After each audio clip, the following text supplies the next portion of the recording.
주체사상 설계자 김일성의 애종을 받다 탈북한 황장엽 대전 현충원에 묻힌된 충격 실화 마지막 고백. 여러분, 오늘 이야기는 한 인간의 극적인 삶이자 한반도 현대사의 가장 충격적인 사건 중 하나입니다. 2010년 10월 10일 서울 강남 한 주택 욕실에서 87세 노인이 조용히 숨을 거두었습니다. 그의 죽음은 단순한 한 개인의 죽음이 아니었습니다. 북한 노동당 창건 65주년 김정은이 후계자로 공식 등장한 바로 그날 주체사상의 설계자 황장엽이 세상을 떠났습니다. 역사는 때로 잔인한 아이러니를 보여줍니다. 북한 주민 2천만을 정신적 감옥에 가둔 주체사상을 완성한 사람이 자유를 찾아 목숨을 걸고 남한으로 넘어왔습니다. 김일성의 총애를 받으며 최고 권력의 핵심에 있던 사람이 자신이 만들고 섬겼던 체제를 가장 신랄하게 비판하는 증언자가 되었습니다. 오늘 황장엽이라는 인물을 통해 이념과 양심, 권력과 자유, 그리고 한 인간의 선택이 만들어낸 역사의 드라마를 목격하게 될 것입니다. 황장엽은 1923년 1월 23일 평안남도 강동군의 유복한 집안에서 태어났습니다. 아버지는 마을 훈장이었고 2,000평이 밭을 가진 중산층이었죠. 당시 대부분이 문맹이던 시절 황장엽은 형과 함께 평양고등보통학교에 진학할 수 있었습니다. 그는 사범학교에 진학하려 했지만 정록생명으로 탈락했습니다. 대신 그는 평양상업학교에 입학했고 거기서 주산 실력을 인정받아 조선주산대회에서 우승까지 했습니다. 흥미로운 것은 우승 당시 식중독에 걸려 몸이 안 좋았는데도 운 좋게 우승했다면서 황장엽은 이렇게 말합니다.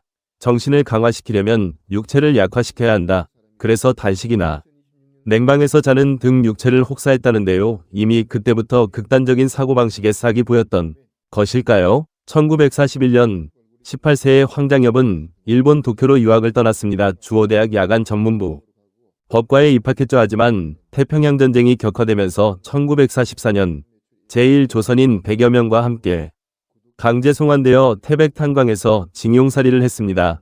해방은 그에게 새로운 기회였습니다. 1945년 8월 20일 평양으로 돌아온 그는 교사로 일하다 1946년 11월 조선노동당에 입당했습니다. 대학 출신이라는 희소성 때문이었을까요? 불과 3개월 만에 세포위원장이 되었고 1년 뒤 중앙당학교 이론반에 입학했습니다. 그리고 1949년 운명적인 기회가 찾아왔습니다. 모스크바 대학교 유학생으로 선발되어 1949년 10월부터 1953년 11월까지 4년간 모스크바 종합대학 철학연구원에서 마르크스 레닌주의를 깊이 공부했습니다. 여기서 그는 훗날 아내가 되는 박승옥도 만났고 1952년에는 헬싱키 올림픽의 대령의 통역병으로 참여하기도 했습니다. 이 모스크바 유학 시절이 황장엽의 인생을 결정지었습니다. 그는 소련식 공산주의 이론에 완전히 매료되었고 북한으로 돌아와서 그 이론을 북조선 현실에 맞게 변형시키는 작업에 몰두합니다. 1953년 귀국한 황장엽은 김일성 대학 철학 강좌장이 되었습니다. 그의 강의는 명강의로 소문났고 학생들은 그를 따랐습니다. 1950년대 후반 북한은 심각한 정치적 위기를 겪고 있었습니다. 소련파와 연안파의 권력투쟁, 중소분쟁의 여파. 김일성은 소련도 중국도 아닌 북한만의 독자적인 이념이 필요했습니다. 바로 이때 황장엽이 등장했습니다. 1950년대 말부터 1960년대 초 황장엽은 주체라는 개념을 철학적으로 체계화하기 시작했습니다. 사람이 모든 것의 주인이며 사람이 모든 것을 결정한다 는 주체사상의 핵심 명제가 그의 손에서 탄생했습니다. 김일성은 황장엽의 능력을 높이 평가했습니다. 1961년 참사에 임명되어 김일성의 연설 작가가 되었고 1965년에는 김일성 종합대학 총장이 되었습니다. 당시 나이 42세 북한 최고 지성인의 자리에 오른 것입니다. 당시 황장엽의 위상은 부처님, 목석으로 불렸습니다. 아부도 하지 않고 욕도 하지 않고 감정 표현도 잘 하지 않는 냉철한 이론가 김정일조차 간부들에게 황장엽처럼 솔직담백하게 일하라 고 추펴세울 정도였습니다. 1970년대 황장엽은 권력의 정점에 올랐습니다. 1970년 당 중앙위원회 위원, 1972년 최고인민회의 상설회의 의장, 형식적으로는 국가원수급 대우였습니다. 물론 북한에서 실권은 당에 있었기에 위전상의 지위였지만 그래도 엄청난 위치였습니다. 1966년 첫 번째 위기가 찾아옵니다. 김일성 종합대학 설립 20주년 기념 논문집에 실린 그의 논문 사회발전의 동력, 이 문제가 되었습니다. 조직지도부장 김영주와 중앙당학교 교장 양형섭이 반당 수정주의 논문이라고 공격했습니다. 김일성은 황장엽을 강력히 비판했습니다. 남의 글을 마구 도적질해서 쓴 수정주의자, 조립식 박사, 황장엽의 서기실 동료들은 모두 숙청당했습니다. 설상가상으로 장인이 중국으로 탈출하려다 체포되면서 황장엽은 궁지에 몰렸습니다. 그는 식물총장이 되었고 제1부총장이 사실상 대행하며 권력의 정점에서 순식간에 나락으로 떨어집니다. 하지만 1968년 김일성이 그를 용서했습니다. 아마도 주체사상을 완성할 이론가가 여전히 필요했기 때문이었을 것입니다. 1979년 황장엽은 주체사상연구소 소장이 되었고 같은 해 과학교육비서로 파격 승진했습니다.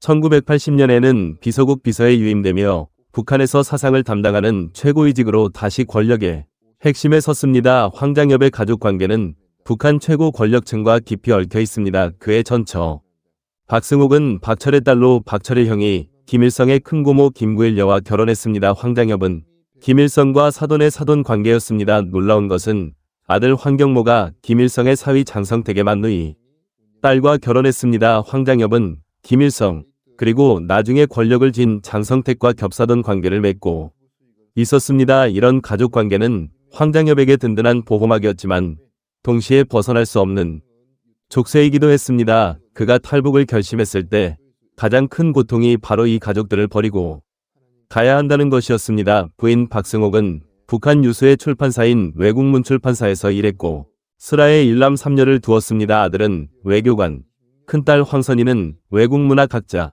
둘째 딸 황노선은 의사로 북한 엘리트 중의 엘리트 가문이었습니다. 하지만 1997년 2월 황장엽이 베이징 한국 영사관으로 뛰어들었을 때 이 모든 것은 재앙으로 바뀌었습니다. 부인은 황장엽 탈북 직후 자살합니다. 자식들은 수용소에 수감되고 맏사위는 이혼을 거부하고 함께 수용소에 들어갔으며 둘째 사위는 강제 이혼다했으며 며느리도 아이들을 빼앗기고 추방되었습니다. 황장엽 11촌까지 정치범 수용소에 끌려가는 등 피해자가 3,000명에 달했다고 합니다. 황장엽의 선택이 수천 명이 운명을 바꾼 것입니다. 1994년 7월 8일 김일성이 갑자기 사망했습니다. 공식적으로는 심근경색이었지만 황장엽은 그 진실을 알고 있었습니다. 김일성은 당시 남북정상회담을 준비하느라 극도로 긴장해 있었습니다. 황장엽의 증언에 따르면 김일성은 거의 매일 한 번, 때로는 두 번씩 서기회의를 소집했다고 합니다. 백내장 수술을 받은 직후라 쉬어야 할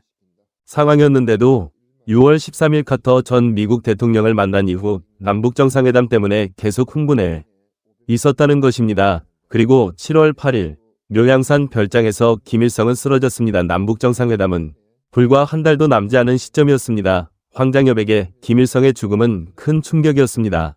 그동안 김일성이라는 카리스마가 북한 체제를 지탱해 왔는데 이제 김정일의 시대가 온 것입니다. 황장엽은 김정일을 잘 알고 있었습니다. 밤새 술 마시고 아침까지 놀고 정상적인 생활을 하지 않는 사람, 도저히 정상인이 아니다.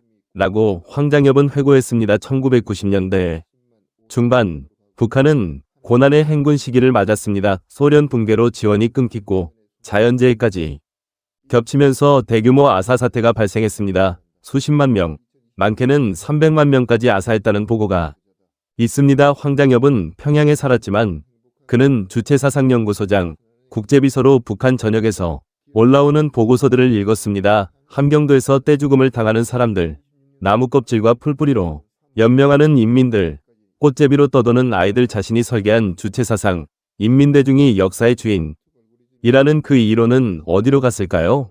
인민들은 굶어 죽어가는데 평양의 권력층은 여전히 호화로운 생활을 하고 있었습니다. 황장엽의 마음속에서 무언가가 깨지기 시작했습니다.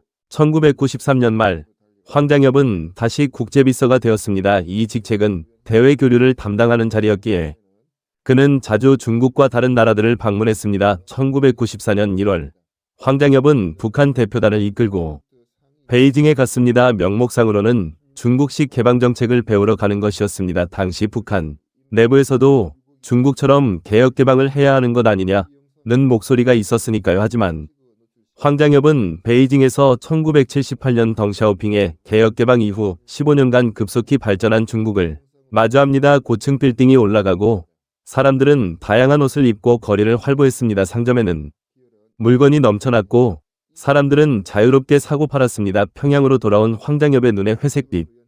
평양, 획일적인 옷차림, 텅 빈 상점들, 그리고 무엇보다 자유가 없는 사회. 하지만 황장엽은 북한은 절대로 개방할 수 없다는 것을 알고 있었습니다. 개방하는 순간 북한 주민들은 바깥 세상을 알게 될 것이고 김씨 왕조의 거짓말이 모두 드러날 것이기 때문입니다. 김정일과 권력층도 그것을 알고 있었습니다. 개방은 곧 체제 붕괴였습니다. 황장엽은 딜레마에 빠졌습니다. 북한은 개방하지 않으면 망하고 개방하면 무너지니 출구가 없었습니다. 1995년 황장엽은 베이징에서 한 여성을 만납니다. 훗날 그의 수양딸이 되는 김숙향은 북한 출신으로 중국에서 활동하고 있었는데 그녀를 통해 황장엽은 한국 측 인사들과 접촉할 수 있었습니다. 1996년 6월 황장엽은 김덕홍 노동당 자료실 부실장을 통해 본격적으로 한국 측의 망명 의사를 타진하기 시작했습니다. 김덕홍은 베이징에 사업차 나와 있었는데 황장엽의 신뢰를 받는 인물이었습니다. 한국의 한 사업가 B씨가 중개 역할을 했습니다. 처음에는 김덕홍과 접촉했지만 1996년 11월에는 황장엽을 직접 만났고 황장엽의 친필 서신까지 받았습니다. 황장엽의 망명은 첫째, 양심의 문제였습니다. 자신이 만든 주체 사상이 북한 주민들을 정신적 감옥에 가둔 도구가 되었다는 자괴감과 수백만 명이 굶어 죽어가는데도 아무것도 할 수 없는 무력감이었습니다. 둘째, 신변 위협이었습니다. 1990년대 중반 북한 내부에서는 권력투쟁이 격화되었고 김정일은 자신의 권력을 공고히 하기 위해 숙청을 반복했습니다. 황장엽처럼 독자적인 사상체계를 가진 인물은 위험한 존재였습니다. 셋째, 역사적 책임감이었습니다. 황장엽은 자신만이 북한 체제의 진실을 세계에 알릴 수 있다고 생각했습니다. 주체 사상의 설계자가 직접 그 허구성을 폭로한다면 그것은 엄청난 파장을 일으킬 것이었습니다. 1997년 2월 초 황장엽은 일본 도쿄에서 열리는 주체사상 국제세미나에 참석했습니다. 북한 노동당 비서 자격으로 대표단을 이끌고 간 것입니다. 일본에서 망명을 시도할까도 생각했지만 일본은 북한과 복잡한 관계에 있었고 안전을 보장받기 어려웠습니다. 황장엽은 평양으로 돌아가는 척하며 베이징으로 갔습니다. 2월 12일 베이징에서 황장엽은 김덕홍과 함께 한국 총영사관으로 뛰어들었습니다. 북한 최고위급 인사의 망명, 세기의 사건이 벌어진 것입니다. 그날 밤 황장엽은 무슨 생각을 했을까요? 평양에 남겨둔 아내와 아이들, 그들이 어떻게 될지 그는 잘 알고 있었습니다. 11촌까지 정치범 수용소에 끌려갈 것이고 일부는 처형당할 것이며 살아남은 사람들도 평생 고통받을 것입니다. 그럼에도 불구하고 그는 뛰어들었습니다. 한국 총영사관 문을 열고 들어서는 순간 황장엽의 인생은 완전히 바뀌었습니다. 그리고 북한 역사도 바뀌었습니다. 황장엽이 한국 총영사관으로 뛰어든 다음 날 북한은 즉각 반응했습니다. 북한 외교부 대변인은 성명을 냈습니다. 황장엽이 한국에 납치됐다면 용서할 수 없다. 그러나 그가 망명을 추구했다면 변절자는 갈 테면 가라. 겉으로는 쿨한 척했지만 실제로는 달랐습니다. 북한 부총리가 급히 베이징으로 날아가 장점인 주석을 만났습니다. 그리고 엄청난 압력을 행사하기 시작했습니다. 수백 명의 북한 청년들이 기차를 타고 베이징으로 넘어왔습니다. 그들은 한국 총영사관을 포위했습니다. 황장엽을 내놔라. 변절자를 죽여라. 구호를 외치며 총영사관을 위협했습니다. 중국 정부는 처음에는 경찰 병력만으로 총영사관을 보호하려 했습니다. 하지만 북한의 압력이 거세지자 장점인은 장갑차까지 동원했습니다. 중국도 한국 외교공간에서 북한 청년들에게 사람이 탈취당한다면 그것은 국제적 망신이었으니까요. 총영사관 안의 황장엽은 반죽은 상태였다고 합니다. 밖에서는 죽여버리겠다는 고함이 들려왔고 북한은 중국 정부에 황장엽을 북한으로 돌려보내라 고 압력을 가했습니다. 만약 중국이 북한의 압력에 굴복해 황장엽을 북한으로 돌려보낸다면 황장엽은 100% 총살당할 것이었습니다. 서울 청와대 김영삼 대통령은 긴급 안보회의를 소집했습니다. 황장엽이 베이징 총영사관으로 뛰어든 지 불과 며칠 만에 일이었습니다. 황장엽을 반드시 한국으로 데려와야 합니다. 김영삼의 결단은 확고했습니다. 사실 김영삼 정부는 황장엽의 망명 시도를 몇 달 전부터 알고 있었습니다. 권영의 안기부장이 황장엽이 망명하려는 것 같다는 정보를 보고했고 김영삼은 이를 주시하고 있었습니다. 황장엽이 실제로 총영사관으로 뛰어들자 김영삼은 즉각 행동에 나섰습니다. 그는 장점인 주석에게 친서를 보냈습니다. 장 주석, 우리가 정상회담에서 만났을 때 우리는 형제처럼 지내자고 약속하지 않았습니까? 만일 중국이 북한의 압력에 못 이겨 황장엽 씨를 북한에 돌려보낸다면 황 씨는 총살될 것입니다. 그렇게 되면 중국은 미국을 비롯한 세계 모든 자유주의 국가들로부터 인권을 무시하는 나라라는 비판을 받게 될 것입니다. 그리고 당신과 나의 관계도 심각한 위기에 처할 것입니다. 황 씨를 반드시 한국으로 보내주십시오. 하지만 중국으로부터 아무런 답이 없었습니다. 보통 국가 정상들끼리 친서를 주고받으면 답장이 오는데 장점이는 침묵했습니다. 김영삼은 분노했습니다. 그는 장정현 중국 대사를 청와대로 불렀습니다. 통역도 없이 단둘이 만났습니다. 장점인 주석이 내게 이럴 수 있습니까? 내가 친서를 보냈는데 왜 답장이 없습니까? 세계 어느 나라든 정상이 친서를 보내면 답이 옵니다. 이런 법이 어디 있습니까? 장정현 대사는 당황했습니다. 오늘 중으로 장점인 주석이 볼 수 있도록 암호로 보내겠습니다. 며칠 후 중국으로부터 연락이 왔습니다. 황 씨를 바로 한국으로 보내기는 어렵습니다. 김영삼은 이해했습니다. 중국도 북한과의 관계가 있고 체면도 있으니까요. 하지만 김영삼은 포기하지 않았습니다. 제3국으로 보내면 어떻겠습니까? 한국 측의 제안에 중국이 응했습니다. 좋습니다. 어디로 보내기를 희망합니까? 김영삼은 즉시 결정했습니다. 필리핀입니다. 왜 필리핀이었을까요? 당시 필리핀 대통령은 피델 라모스였습니다. 라모스와 김영삼은 매우 가까운 사이였습니다. 김영삼은 라모스를 믿을 수 있었습니다. 김영삼은 반기문 청와대 외교안보 수석을 비밀 특사로 임명했습니다. 반기문은 마닐라로 날아가 라모스 대통령을 밤에 만났습니다. 라모스는 즉시 동의했습니다. 황장엽 씨를 받겠습니다. 우리 정보기관이 가진 안전한 거처가 과거 미군 기지 안에 있습니다. 그곳에 모시겠습니다. 모든 것이 순조롭게 진행되는 듯했습니다. 황장엽은 베이징을 떠나 필리핀으로 갔습니다. 그런데 예상치 못한 문제가 생겼습니다. 필리핀 야당에서 문제를 제기한 것입니다. 왜 우리나라가 이런 골치 아픈 사람을 받아야 하는가? 빨리 보내버려라. 라모스 대통령으로부터 전화가 왔습니다. 김 대통령, 제발 빨리 데려가 주십시오. 김영삼도 난처했습니다. 애초에 중국과는 한 달 동안 필리핀에 두고 있다가 한국으로 데려오기로 합의했습니다. 중국은 한 달이 지나기 전에는 절대 안 된다고 버텼습니다. 김영삼은 라모스에게 곧 데려가겠다고 계속 말하면서 한 달이 차기를 기다렸습니다. 그리고 정확히 한 달 후 한국 정부는 전용기를 보내 황장엽을 데려왔습니다. 1997년 4월 20일 황장엽은 서울 땅을 밟았습니다. 베이징 총영사관에 뛰어든 지 67일 만이었습니다. 그런데 황장엽이 베이징 총영사관으로 뛰어든 다음 날 밤 충격적인 사건이 발생했습니다. 1997년 2월 13일 밤 경기도 성남시의 한 아파트에서 북한을 탈출해 한국에서 살고 있던 이한영이 괴한에게 피살되었습니다. 이한영은 누구였을까요? 김정일 전처의 조카, 즉 김저일의 친척이었습니다. 이 살인사건은 명백한 메시지였습니다.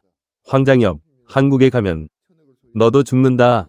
북한은 황장엽에게 경고를 보낸 것입니다. 그리고 이것은 시작에 불과했습니다. 2010년 봄 국가정보원 북한팀에 긴급정보가 입수되었습니다. 북한 정찰총국에서 특수요원 2명을 한국에 침투시켰다는 것입니다. 목표는 황장엽 암살입니다. 당시 황장엽은 87세 고령이었지만 여전히 활발하게 활동하고 있었습니다. 북한민주화위원회 활동, 탈북자 지원, 언론 인터뷰. 그는 북한 체제의 가장 강력한 비판자였습니다. 특히 2010년 4월 황장엽은 미국을 방문했습니다. 워싱턴에서 강연을 하고 의회 관계자들을 만났습니다. 북한 인권 문제를 제기하고 김정일 정권의 실상을 폭로했습니다. 북한 입장에서는 참을 수 없었습니다. 주체사상의 설계자가 김씨 왕조를 비판하는 것, 이것은 체제에 대한 근본적인 위협이었습니다. 김정일은 직접 황장엽을 제거하라 지시합니다. 곧 북한 공작원 2명은 중국을 거쳐 한국에 침투합니다. 신분은 완벽하게 위장되어 있었습니다. 한 명은 중국 조선족으로, 다른 한 명은 제1동포로 가장했습니다. 그들은 서울에 도착한 후 황장엽의 동선을 파악하기 시작했습니다. 황장엽은 강남구 논현동의 안가에서 생활하고 있었는데 경찰 경호를 받고 있었습니다. 국정원은 이들의 움직임을 포착했습니다. 국정원 북한팀장은 긴급회의를 소집했습니다. 황장엽 선생의 경호를 강화하라. 그리고 이 두 명을 체포하라. 하지만 조용히 해야 한다. 언론에 알려지면 안 된다. 왜 조용히 해야 했을까요? 당시 천안함 사건 2010년 3월 26일 직후였습니다. 남북관계는 극도로 긴장되어 있었습니다. 만약 황장엽 암살 시도가 언론에 보도되면 남북관계는 더욱 악화될 것이고 군사 충돌로 이어질 수도 있었습니다. 2010년 5월 어느 날 두 명이 공작원이 논현동 안가 근처에 나타났습니다. 그들은 며칠 동안 경호 요원들이 교대하는 시간, 황장엽이 산책하는 시간, CCTV 사각지대 등 모든 것을 파악하고 결행 날짜를 정했습니다. 국정원도 가만히 있지 않았습니다. 국정원 요원 4명이 암살조를 역추적하고 있었습니다. 지금 체포할까요? 아니, 좀 더 지켜보자. 이들 뒤에 누가 더 있을지 모른다. 국정원은 암살조를 미행하며 배후를 파악했습니다. 시간이 촉박했습니다. 암살조가 언제 실행에 옮길지 알 수 없었습니다. 5월 말 결정적 순간이 왔습니다. 암살조 2명이 논현동 안가 인근 건물 옥상에 올라갔습니다. 그들은 저격 장비를 가지고 있었습니다. 국정원 요원들은 즉각 움직였습니다. 건물을 포위하고 옥상으로 올라가 손 들어 국가정보원이다. 짧은 대치 끝에 암살조 2명은 체포되었습니다. 그들은 독약 캡슐을 깨물려 했지만 요원들이 재빨리 제지했습니다. 이 사건은 극비리에 처리되었습니다. 언론에 전혀 보도되지 않았습니다. 암살조 2명은 어디론가 사라졌고 공식 기록에 남지 않았습니다. 황장엽은 이 사실을 국정원으로부터 간략한 보고는 받았습니다. 선생님, 위험한 상황이 있었습니다. 하지만 저희가 잘 처리했습니다. 황장엽은 고개를 끄덕였습니다. 그는 이미 수없는 암살 위협을 받아와 놀라지도 않았습니다. 2004년 3월 자유북한방송 사무실 앞 황장엽을 죽이겠다는 협박 소포가 왔습니다. 2006년 12월에도 황장엽의 사진에 손도끼가 꽂힌 소포가 도착합니다. 2006년 6월 자유북한방송 사무실 앞에 김영삼 대통령을 겨냥한 협박 상자가 발견되었습니다. 김영삼이가 계속 망발을 한다면 상자 속에 인형처럼 될 것이라는 협박문과 함께 칼이 꽂힌 인형이 들어있었습니다. 황장엽은 언제 죽을지 모른다는 것을 알고 있었습니다. 황장엽을 경호했던 한 경찰관의 증언입니다. 황 선생님은 정말 대단한 분이셨습니다. 80이 넘은 고령인데도 매일 반신욕을 하셨어요. 반신욕 할 때 들어가는 숫자도 직접 세시면서 규칙적인 생활, 절제된 식사, 정말 철학자다운 분이셨죠. 하지만 한편으로는 안타까웠습니다. 식사량이 너무 적으셨거든요. 하루에 한 끼만 드시는 날도 많았습니다. 선생님, 좀 더 드셔야죠 하면 이 정도면 충분합니다 하시더라고요. 저희 경호팀은 24시간 교대로 근무했습니다. 안가 입구부터 이미 여러 겹의 보안장치가 있었고 동네 주민들조차 그 집이 황장엽 선생님 댁인 줄 몰랐을 정도였습니다. 2010년 봄 여름쯤 평소와 다르게 경호가 강화된 적이 있었습니다. 경호 인원이 늘었고 순찰 횟수도 잦아졌죠. 무슨 일이 있었는지는 저희에게 알려주지 않았지만 뭔가 심상치 않다는 걸 느낄 수 있었습니다. 황 선생님은 그런 상황에서도 태연하셨습니다. 오히려 저희를 걱정하시더라고요. 경호관들 힘들지 않나? 커피라도 한잔하고 가게 하면서요. 황장엽이 한국에 온 지 6년이 지난 2003년 1월 7일 그는 처음으로 김영삼 전 대통령을 만났습니다. 김영삼은 대통령 재임 중에 황장엽을 만나려고 했습니다. 날짜까지 잡았습니다. 하지만 아침 신문에 이런 기사가 났습니다. 김대중의 비밀을 황장엽 씨가 가지고 있다. 김영삼은 즉시 면담을 취소했습니다. 내가 퇴임을 얼마 안 남겼는데 황 씨를 만나면 정치 공작을 하는 것처럼 오해받을 수 있다. 김영삼은 평생 정치 공작을 싫어했던 사람이었습니다. 결국 재임 중에는 못 만났고 김대중 정부 5년간은 정부의 통제로 만날 수 없었습니다. 김대중 정부는 햇볕 정책을 추진하고 있었고 황장엽은 그 정책에 방해가 되는 존재였습니다. 2003년 1월 김대중 대통령이 퇴임하기 한 달 전 드디어 두 사람은 만났습니다. 상도동 김영삼 자택에서 김영삼은 황장엽을 보자마자 반가워했습니다.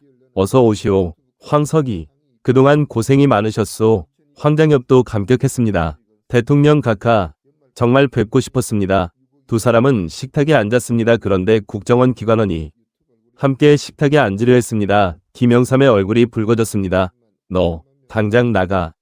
누가 옆에서 듣고 기록을 하냐? 우리 집에는 그런 역사가 없다. 기관원은 사색이 되어 황급히 나갔습니다. 황장엽은 그 장면을 보며 눈시울이 붉어졌습니다. 한국에 온 지 6년 만에 처음으로 감시 없이 누군가와 대화할 수 있게 된 것입니다. 나중에 황장엽은 이렇게 말했습니다. 김영삼 대통령 참 대단합니다. 그런 용기가 어디서 나옵니까? 김영삼은 웃으며 대답했습니다. 나는 원래 용기 있는 사람이오. 그 이후 김영삼과 황장엽은 한 달에 한 번씩 점심을 함께 했습니다. 항상 상도동 자택이었습니다. 두 사람은 북한 이야기, 통일 이야기, 그리고 인생 이야기를 했습니다. 김영삼은 황장엽에게 물었습니다. 황석이, 북한은 언제쯤 무너질 것 같소? 김정일 체제는 오래가지 못할 것입니다. 하지만 무너지는 과정이 중요합니다. 잘못하면 엄청난 혼란이 올 수 있습니다. 그래서 어떻게 해야 하오? 남한이 계속 발전해야 합니다. 남한이 북한보다 10배, 20배 더 잘 살아야 합니다. 그래야 북한 주민들이 희망을 가질 수 있습니다. 김영삼은 고개를 끄덕였습니다. 그래서 나는 황석이가 미국도 가고 일본도 가고 자유롭게 활동해야 한다고 생각하고 그런데 김대중 정부가 당신을 가둬놓지 않았소? 황장엽은 쓴웃음을 지었습니다. 사실상 연금 상태입니다. 어디 가려고 하면 안전 문제 때문에 안 된다고 합니다. 안전이라니 그게 무슨 말이오? 자유를 찾아 목숨 걸고 왔는데 자유를 주지 않으면 무슨 의미가 있어? 두 사람은 통했습니다. 2003년 10월 황장엽은 드디어 미국을 방문했습니다. 한국에 온 지 6년 7개월 만이었습니다. 워싱턴에서 황장엽은 강연했습니다. 북한 인권 문제, 핵 문제, 김정일 정권의 실상 그의 증언은 미국 정가에 큰 파장을 일으켰습니다. 미국 방문을 마치고 돌아온 황장엽에게 김영삼이 물었습니다. 미국에서 어떻게 지냈소? 혹시 미국에 망명하고 싶은 생각은 안 했소? 황장엽은 단호하게 대답했습니다. 절대 그런 생각 없습니다. 내가 미국에 망명할 사람이었으면 왜 한국에 왔겠습니까? 나는 조국을 떠나지 않을 것입니다. 김영삼은 감동했습니다. 황 선생은 훌륭한 애국자입니다. 김영삼은 황장엽을 배려했습니다. 점심을 먹을 때마다 황장엽의 식사량을 걱정했습니다. 황석이 너무 적게 드시는 것 아니오? 하루에 한 끼만 먹는다고 들었는데 그래서 어떻게 건강을 유지하겠소? 이 정도면 충분합니다. 소식이 건강에 좋습니다. 아니, 소식도 좋지만 너무 적으면 안 되지. 어느 정도는 먹어야 해요. 김영삼은 황장엽이 떠날 때면 항상 계단 아래 대문 앞까지 배웅했습니다. 김영삼 비서실장 김기수는 각하께서 황 선생님이 계단을 내려가실 때 비틀비틀하시는 것을 보시고 걱정되셨던 것 같습니다. 혹시라도 넘어지실까봐. 황장엽의 몸무게는 40kg 남짓밖에 안 되었습니다. 키가 크고 마른 체격에 87세 고령 언제 쓰러져도 이상하지 않은 상태였습니다. 2010년 9월 추석 후 황장엽은 김영삼의 연락을 기다렸습니다. 한 달에 한 번씩 만나던 일정이 있었으니까요. 연락 왔나? 연락 왔나? 수양딸 김숙향에게 계속 물었습니다. 하지만 연락이 오지 않았습니다. 김영삼도 바빴던 것 같습니다. 그 역시 80대 후반의 고령이었고 건강도 좋지 않았습니다. 그리고 10월 10일 황장엽이 세상을 떠났습니다. 10월 12일 김영삼은 서울 아산병원 황장엽의 영정 앞에 섰을 때 눈가가 붉어졌습니다. 수양딸 김숙향에게 김영삼이 말했습니다. 내가 이분을 한 달에 한 번씩은 만났는데 돌아가시기 전에는 2달을 못 만난 것 같아요. 그렇죠? 내가 참 너무 아쉬워요. 김숙향이 대답했습니다. 추석 지난 후에 기다리셨어요. 연락 왔나? 연락 왔나? 하시면서요. 김영삼은 고개를 떨어뜨렸습니다. 평생 수많은 동지들의 죽음을 겪었지만 황장엽의 죽음은 특별히 아팠던 것 같습니다. 김영삼은 황장엽 장례위원회 명예위원장을 맡았습니다. 그리고 장례식에서 이렇게 기도했습니다. 사랑하시는 하나님 아버지, 조국을 위해 고통과 고난에 험난했던 삶을 살다 가신 황장엽 선생의 애통한 죽음을 하나님 아버지께서 보호하여 주시옵소서. 하나님, 이 나라 민족을 사랑하사 지금도 북한 땅에서 고통받고 있는 북한 주민들에게 자유를 허락해 주시옵소서. 2015년 황장엽 사망 5주기를 맞아 수양딸 김숙향이 황장엽이 남긴 비밀 일기장을 공개했습니다. 일기장은 2000년부터 2010년까지 10년간 한국에서의 삶과 내면의 고뇌가 적혀 있었습니다. 그중 한 대목입니다. 2005년 12월 25일 오늘은 크리스마스다. 한국에서 맞이하는 8번째 크리스마스 창밖을 보니 눈이 내린다. 한국의 겨울은 평양과 비슷하지만 뭔가 다르다. 사람들이 자유롭게 웃고 떠든다. 거리에는 불빛이 넘쳐난다. 상점마다 물건이 가득하다. 나는 무엇을 했는가? 50년간 북한에서 주체사상을 설파했다.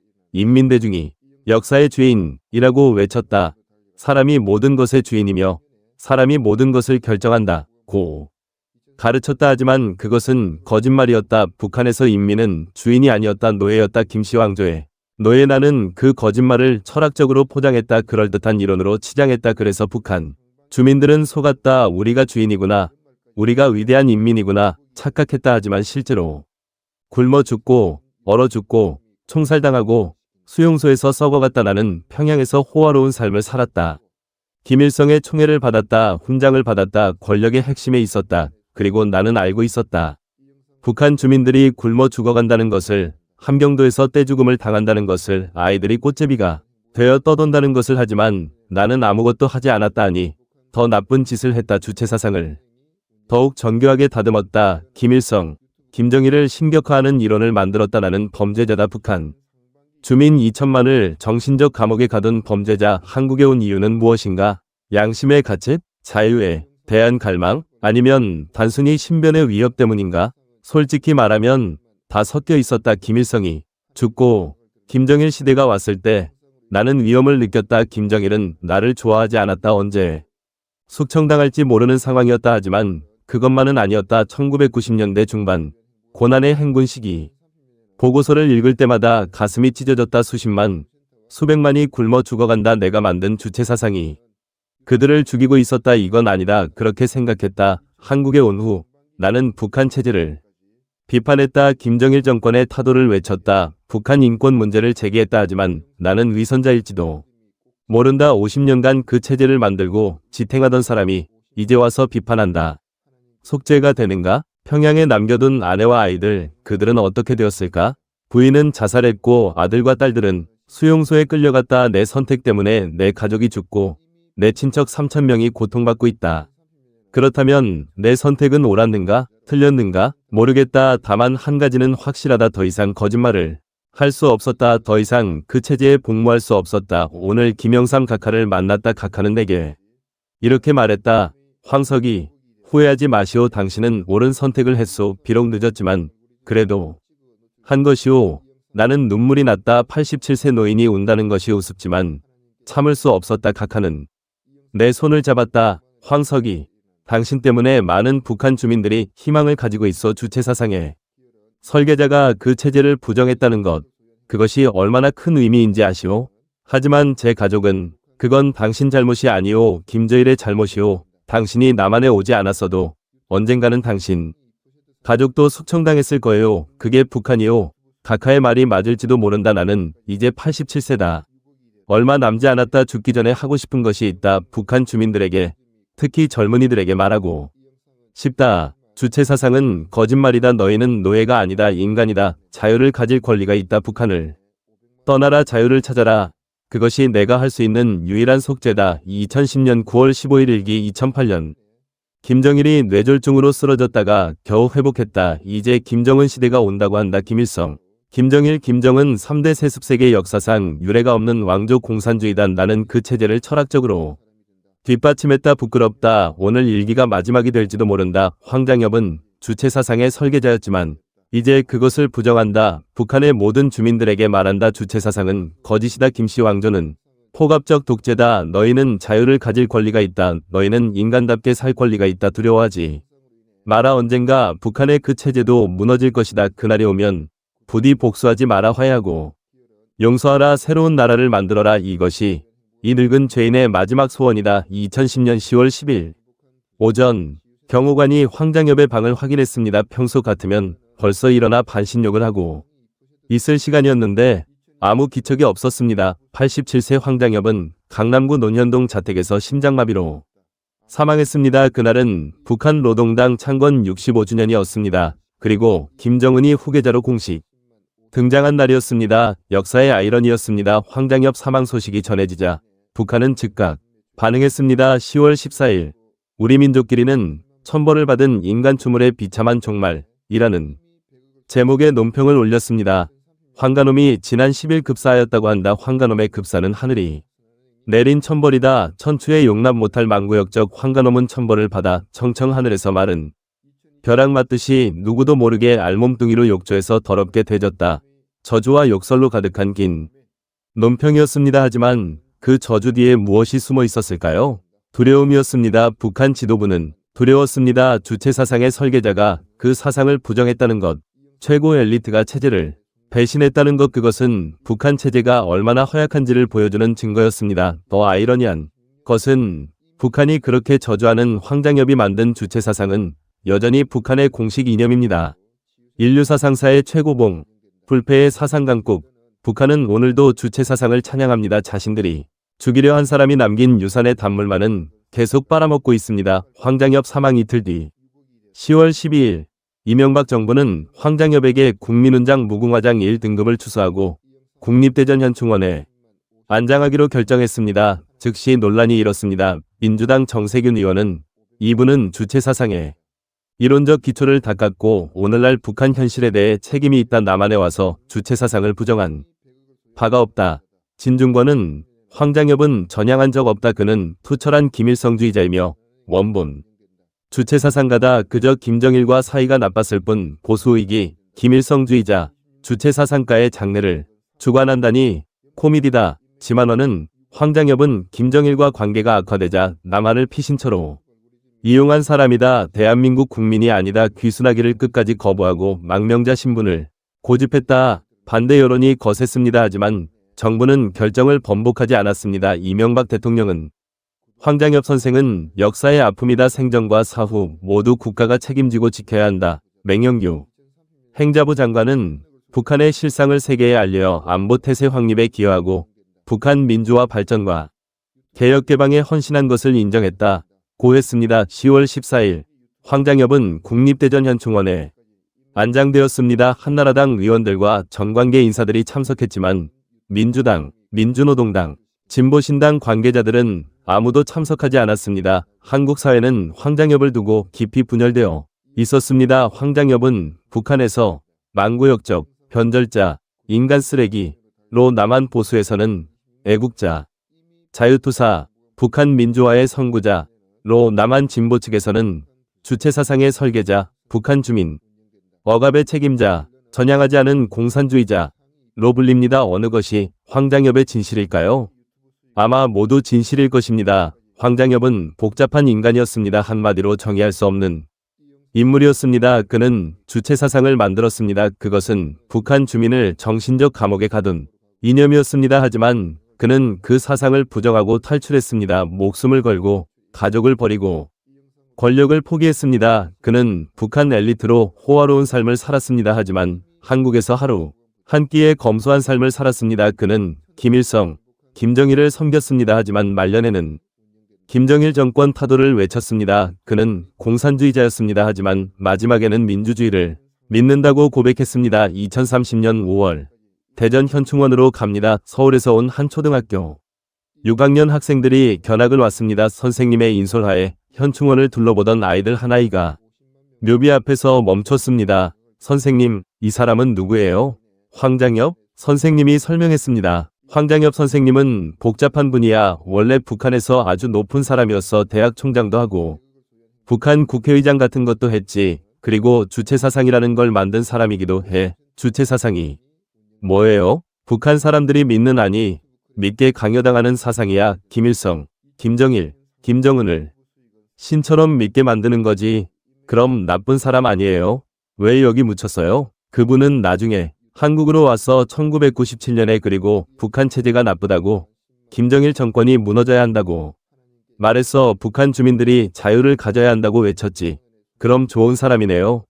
좋은 사람이라고 하기엔 그분이 만든 주체사상 때문에 많은 북한 사람들이 고생했거든. 지금도 고생하고 있고. 그럼 나쁜 사람이잖아요. 선생님이 고개를 저었습니다.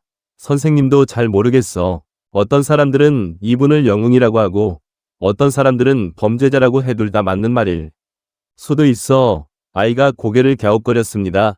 이상해요. 영웅이면서 범죄자라니. 그래, 이상하지. 하지만 역사는 원래 복잡한 거야. 사람도 복잡하고 특히 황장엽 선생님 같은 분은 황장엽은 한 인간이 얼마나 복잡할 수 있는지를 처절하게 보여줍니다. 그는 억압자이면서 동시에 저항자였고 범죄자이면서 동시에 증언자였습니다. 과거의 잘못이 한 선택으로 상쇄될 수 있을까요? 역사는 쉽게 답하지 않습니다. 다만 황장엽이라는 인물을 통해 분단의 비극과 이념의 폭력, 그리고 인간의 양심에 대해 깊이 성찰할 수 있습니다. 시청자 여러분, 긴 시간 황장엽이라는 한 인간의 삶을 들여다보았습니다. 주체사상의 설계자에서 자유민주주의의 증언자로 북한 최고 엘리트에서 망명자로 김일성의 총애를 받던 권력자에서 암살 위협에 떠는 노인으로 그의 삶은 모순투성이었습니다. 그는 북한 주민 2천만을 정신적 감옥에 가둔 주체사상을 만들었습니다. 하지만 마지막 13년은 그 감옥의 문을 열려고 싸웠습니다. 그는 북한에서 호화로운 삶을 살았습니다. 하지만 한국에서는 하루 한 끼에 검소한 삶을 살았습니다. 그는 가족을 버렸습니다. 친척들이 그 때문에 고통받았습니다. 하지만 그는 2천만 북한 주민의 자유를 위해 싸웠습니다. 우리는 황장엽을 어떻게 기억해야 할까요?